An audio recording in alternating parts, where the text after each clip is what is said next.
Hi guys, welcome back to the channel. This is my review for Superman and Lois episode 5 titled The Best of Smallville. Now, Smallville is getting ready for its traditional Harvest Festival, and Clark is pretty excited about this because he has fond memories of this festival when he was a kid growing up in Smallville, so he wants his family to be excited for the occasion as well. This episode was pretty good. It was actually very emotional and it had a lot of moments with Martha Kent, and especially Clark when he was younger. Some flashbacks of some moments he had some arguments with his mother that he regretted, some touching moments as well, and it ended up showing us how Clark left Smallville to be his own man, to be his own person, because his powers were getting too big for kind of even him to control, because he was trying to save so many people, and the world is bigger than Smallville, and Martha Kent let her son leave, but it hurt her inside. You know, it was an emotional moment, and that scene near the end of the episode definitely hit me, and I'm sure it hit you as well. But this is the last episode for Superman and Lois until May 18th. Unfortunately, it's taking a break because Supergirl is back for its last season, so I might check that out. I don't know if I'll review it yet, but I'll check out the first episode and see if it's worth reviewing. So I am a bit bummed that this is the last episode, because I've enjoyed reviewing it week to week, breaking it down, having a discussion with you guys, because I actually have really enjoyed this show a lot if you've watched my previous reviews. But of course, in Smallville, a town, there is a lot of drama, but a lot of serious stuff going on as well. Jonathan and Jordan are excited about the town festival. Well, kinda. Clark has made them excited, but Jordan is excited because he gets to hang out with Sarah. He has feelings for her. He wants to develop a relationship. But Jonathan is excited because his girlfriend from Metropolis is coming to Smallville for the festival. But as the episode goes on, she calls him and breaks up with him, so he is fairly pissed in this episode. But Jordan is trying to enjoy a date with Sarah at the festival, but that doesn't go too well because a drunk Jonathan interrupts and causes a bit of a problem, and Sarah gets annoyed and storms off. But Lois Lane, of course, has her own kind of side arc in the last few episodes. She's trying to take down the big corporate businessman Morgan Edge because she thinks he's up to no good, and you know what? He is up to no good, because in a few episodes ago there was an old woman, a mother, came to Lois with a story about Morgan Edge, that she thinks Morgan Edge is the reason that her son is missing and probably dead. But her son returns.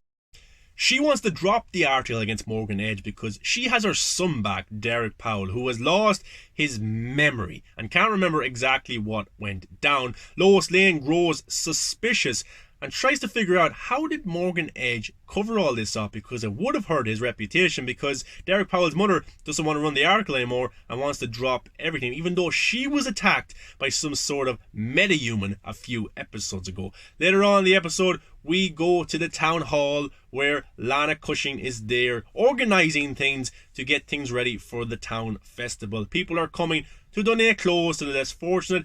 Derek Powell and his mother show up, and Derek Powell looks very confused. He doesn't look too good. He goes off into a private room to make a phone call to what we find out later in the episode is Leslie, Morgan Edge's assistant, who also has Kryptonian powers. And we figure out that Derek has his own Kryptonian powers and causes a fire in the building. The building is burnt down. Many people are hurt. Lois Lane finds out there was a fire. She goes to do a story to investigate it, and she finds out that Derek Powell was on the scene. She starts to put two and two together.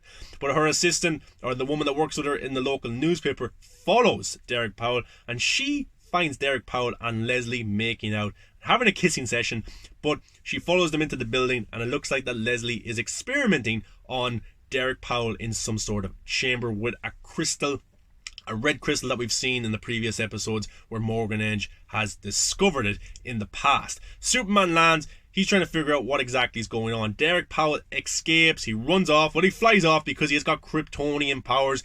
Superman and Derek Powell kind of have a fight together. It's nothing too major. It's just more of a chase scene than anything. Superman is trying to help Derek Powell in the field then, because he wants to try and help him with his powers. What exactly is going on? But Derek Powell decides to kill himself, you know, and I don't know if it's Morgan Edge somewhere pressing a button where he dies, or if it's actually Derek Powell's willingness to kill himself because he doesn't want to live in this pain or with this kind of power. So that was a pretty dark moment right there. But throughout this episode also, we have a side arc with Captain Luthor, one of my favourite characters from this show. And we haven't seen him enough, in my opinion. He's popped up here and there, and when he has been on scene, he has stolen each scene he's been in. And it's kind of a different alternate version of maybe Lex Luthor, because in the previous episodes, we got to see from his Earth that Superman is evil in a black suit and he kills people. So Captain Luthor has come to this Earth to kill this Earth's Superman, to save them from destruction. Now, of course, the Superman that we know of isn't evil,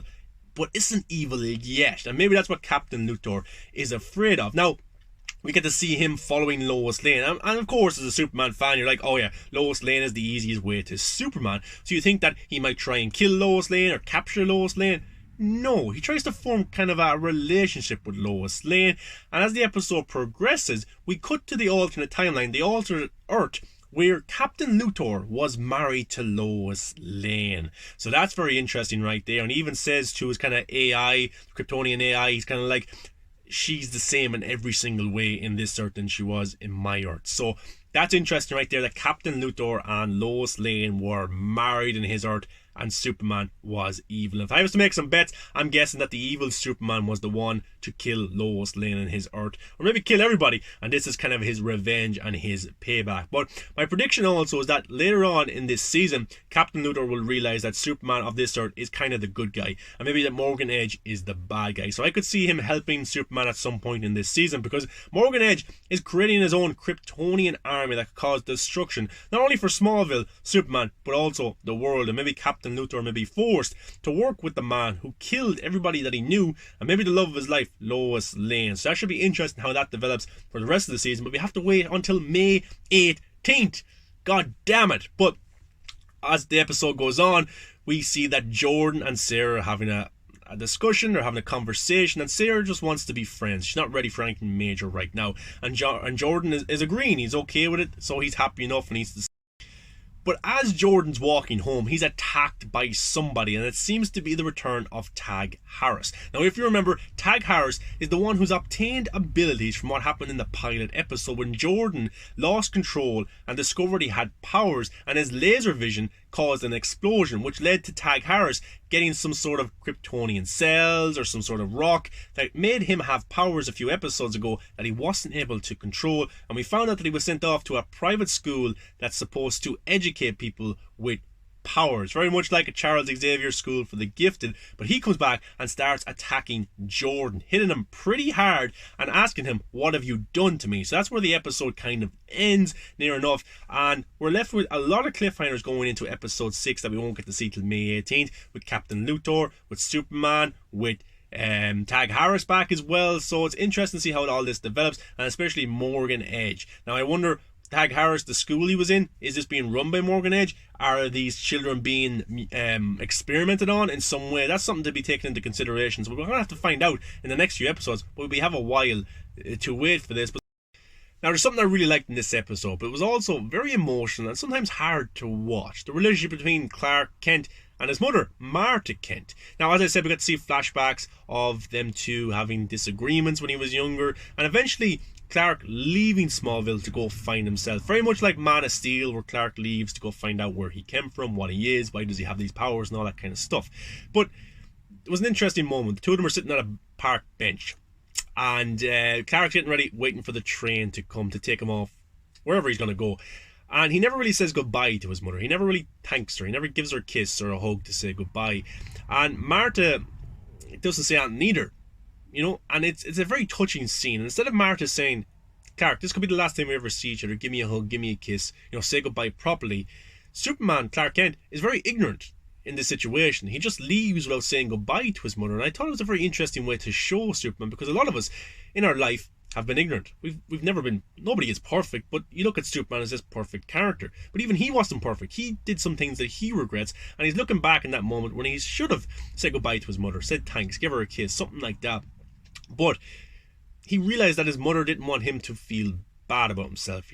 His mother didn't want him to go off and regret his decision in leaving, because she wanted him to be happy, to find himself and to be happy. So I thought that was a very interesting thing, and there's a kind of a side parallel going on, because Jonathan isn't happy with his life in Smallville because he lost his girlfriend, he's not in the football team anymore. He wants to leave, he wants to go back to Metropolis. create his own future, get his own place, discover who he is as a person. But Clark won't let him, because he won't let him make the same decision that he did when he was younger, which he ended up kind of regretting because he didn't get to spend enough time with his family. So Clark wants his sons to spend as much time with his family now, so when they're ready to leave, they can leave. But I just thought it was a very touching moment, and the community were able to make a bench in memory of Martha Kent, which Clark was very happy with, and got to sit down and remember memories from his mother. So I thought that was a very interesting part of this arc, of this story of Clark, showing him not to be this perfect figure, but somebody who is trying to be perfect, trying to be good, but went through a lot of stuff where he wasn't the best to other people, and especially his mother. So I thought that was very interesting, very much so, and very emotional. You could see Martha Kent, the actress there, did a really good job of conveying her emotions of sadness, and yeah, it'd probably make you tear up maybe as well. But I just thought it was really well done, and I liked it.